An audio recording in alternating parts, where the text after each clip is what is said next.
Tancada a casa la major part del temps. No sóc amant de llepar, no tinc déus ni pensaments de trobar-me en tal cas. Jo sóc qui sóc, si vols veure'm en veus. El meu treball el demostra com puc, i tant com puc em done tot a ell. Millor pitjor en judici ja és vostre, i amb l'ofici arribaré a ser vell. Llavors veurem quina retribució em tocarà el tant que he jubilat. Si dic això és perquè, com he dit, no sóc amant de llepar un sol dit. Jo sé que vaig amb les meues cançons, saltant d'històries, saltant situacions. Ara dic groc i després passe al verd. Sé que és difícil seguir-me l'explicat, per tant per tots em vaig a presentar. Jo així explique a la meua manera uns fets, un temps, una estima, una idea. Jo sóc l'artista, el cantant, el pallasso.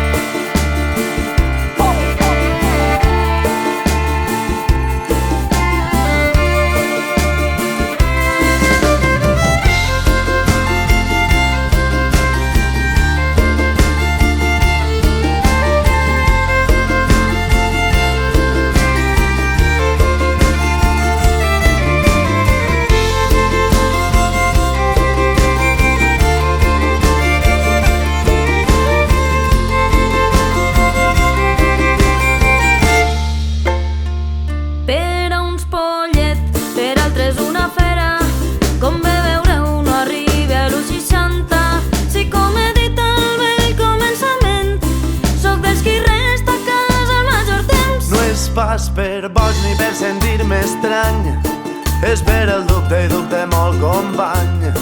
Quina és la porta que s'obre sense pany? Quantes persones es reben sense engany? Quants parlen d'ells dient que de tu parlen? Quants m'estaran posant en dubte ara? Doncs repeteix, jo parle del meu temps, estime el viure ja d'un cop per a tothom. Tinc un partit i una ideologia, dic el que dic sense cap covardia, però també sé el preu de tot això. Més tard o d'hora m'arribarà sentència. Car no interessa qui no llepa amb paciència.